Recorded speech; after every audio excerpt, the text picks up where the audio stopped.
अब जो आपने सवाल पूछा था कि 1 महीना में कैसे किया जा सकता है, 1 महीना में भी किया जा सकता है।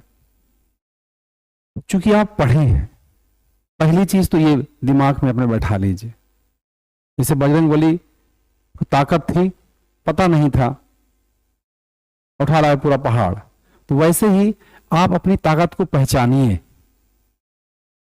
जो लोग देखिए शुरू किए हैं वो अपना बेस्ट देने का प्रयास करें, लेकिन जो लोग पढ़ चुके हैं वो रिजल्ट देने का प्रयास करें। अब जैसे बहुत सारे ऐसे लोग हैं, जैसे आज ही भी एक स्टूडेंट आए थे तो वो अभी तैयारी शुरू करने जा रहे हैं, तो फिर अब हमसे उनसे तो हम बहुत उम्मीद नहीं रख सकते भाई, अभी तो उनको जब मिडिल मॉडल में पढ़ा ही नहीं है तो कैसे जबरदस्ती उम्मीद कर लें। फिर मैंने कहा अपना बेस्ट देने का प्रयास करिए आप, तो उनसे हम ये कर सकते हैं। लेकिन आप लोग तेजी से पढ़ते आ रहे हैं तो घबराइए नहीं।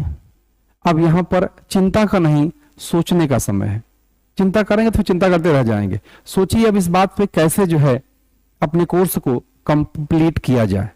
मैंने आप थोड़ा चर्चा किया था, आपका थोड़ी चर्चा ये किया था कि पहले आप सिलेबस देख लीजिए, जो पार्ट बचा हो उससे पहले काम कर लीजिए।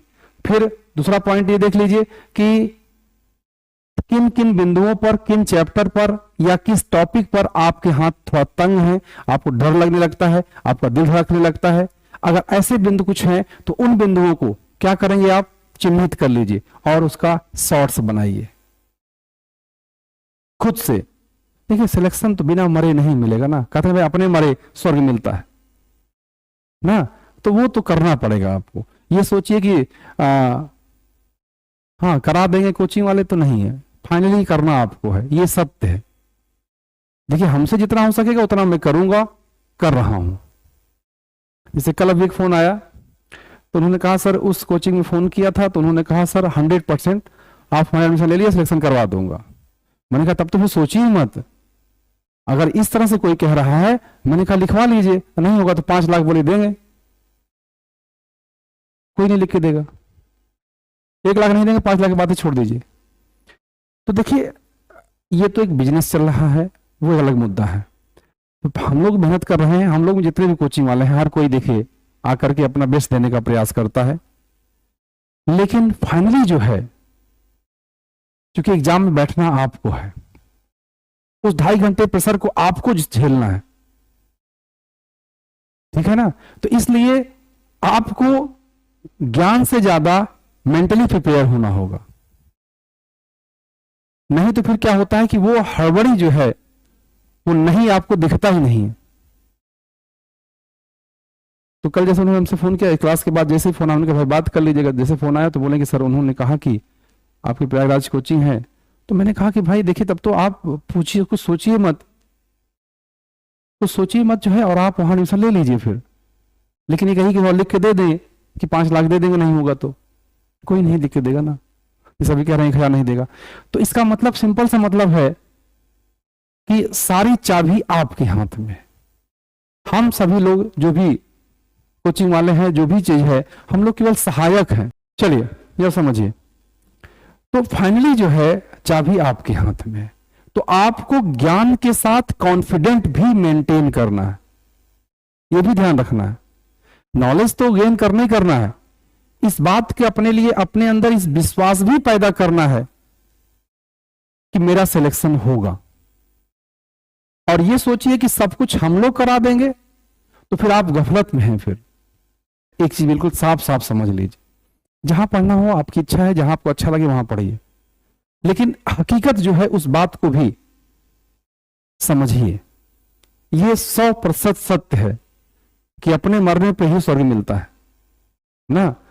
तो सिलेक्शन आपको लेना है तो ज्ञान के साथ साथ आपके अंदर जो है विश्वास भी पैदा करते चलिए। और विश्वास कैसे पैदा होगा, जब आप पूरे सिलेबस को एक बार नजर से देखेंगे, कितना बचा है, कहां आपके हाथ तंग है, उनको पहले किया जाए, जिससे कि एग्जाम टाइम में वो दिक्कत ना करे। अगर इसे मान लीजिए अगर लग रहा है कि चित्रकला मेरा कमजोर है, चित्रकला बना लीजिए जल्दी से। हमारा साहित्य कमजोर है, साहित्य कर लीजिए, ठीक है। तो ये आपके ऊपर है। नहीं ऐसा नहीं है जिन लोगों को तैयारी अच्छी नहीं है, सबके वही यहाँ पे सबको दर्द रहता है। जो विनय जो टॉपर रहता है वो भी नहीं कह पाता है कि मेरा चयन होगा, ठीक है। ऐसा नहीं है, ये एग्जाम है। और डीवीसी बैच ले लिया है मैंने, अच्छा चलिए स्वागत है आपका। तब तो डीबीसी बैच क्या है, लोग जानकारी नहीं, मैं बता देता हूं। हमारा डीबीसी बैच जो है वो चैप्टर वाइज प्रैक्टिस है, जो डेली चलता है शाम को 4 बजे। तो प्रैक्टिस है वो, उसमें हम लोग चैप्टर से संबंधित जो विभिन्न चीजें हैं उस पर करते हैं। और महाकुंभ बैच हमारा एनसीईआरटी का बैच है, जो मैं जैसे मैंने दिखाया आपको शुरू के जो 5-6 प्रश्न थे वो शुद्ध रूप से एनसीईआरटी के लाइन बाय लाइन बनाया गया प्रश्न था।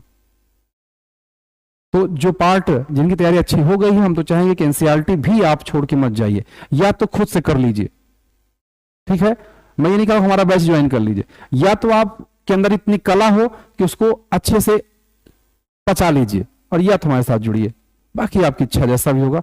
बाकी आज का सेशन यहीं तक, और जो भी हमारे स्तर पे होगा मैं करूंगा, लेकिन ये कहीं मैं 100% कह दूं कि आपका मैं चयन करा दूंगा, तो ये तो फिर नहीं संभव है। क्योंकि 2.5 घंटा मैं आपको बहुत पढ़ा दिया, 2.5 घंटा वहां जाकर के आप डर गए, आप प्रश्न ही नहीं पढ़ पा रहे, तो उसकी जिम्मेदारी कौन लेगा? तो वो तो करना पड़ेगा आप। इसलिए आज से कॉन्फिडेंट भी अपने अंदर लाइए, यस मेरा होगा, ठीक है। आज की चर्चा यहीं तक डियर, बहुत बहुत धन्यवाद। कल फिर मुलाकात होगी ऐसे ही कुछ खट्टे मीठे प्रश्नों के साथ में। बहुत बहुत धन्यवाद।